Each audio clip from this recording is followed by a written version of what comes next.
జీవిని సృష్టించేది కూడా సూర్యుడే. ఎలాగా ఒక మొక్కను చూడండి, మీకు ఈ శిశిర ఋతువులో సరిగ్గా తెలుస్తుంది. మాఘమాసంలో, పాల్గొన మాసంలో దాంట్లో మొత్తం రసం పీల్చి పిప్పైపోయేలా చేస్తున్నాడు రకరకాల మొక్కల్లో.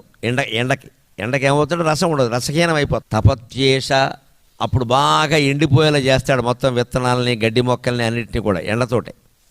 అప్పుడు వర్షత్యేష వర్షం కురిపిస్తాయి. ఈ సూర్యకిరణాలు విపరీతంగా వేడిగా ఈ మొక్కల మీద ప్రసరించినప్పుడు సముద్రం మీద కూడా ప్రసరిస్తాయి. ఆ సముద్రపు నీరు కూడా ఆవిరైంది. ఆ ఆవిరైన నీటిని మేఘం నుంచి వర్షిస్తాడు. వర్షానికి కారణం సూర్యుడే. అందుకే సౌరయాగం అపూర్వమైన వర్షాలను కురిపిస్తుంది, సందేహించాల్సిన పని. సౌరయాగానికి ఆ మహిమ ఉంది. అన్నం కావాలంటే యజ్ఞం చేయాలి. యజ్ఞం వల్ల వర్షం వస్తే పర్జన్యాత్ యజ్ఞాత్ వర్ష సముద్భవ. యజ్ఞం వల్ల పర్జన్యం ఏర్పడుతుంది. పర్జన్యం అంటే మేఘం వల్ల వర్షం వస్తుంది, వర్షం వల్ల పంటలు వస్తాయి. అన్నాద్భవంతి భూతాని అంచేత యజ్ఞం చేసి తీరాలి అంటాడు.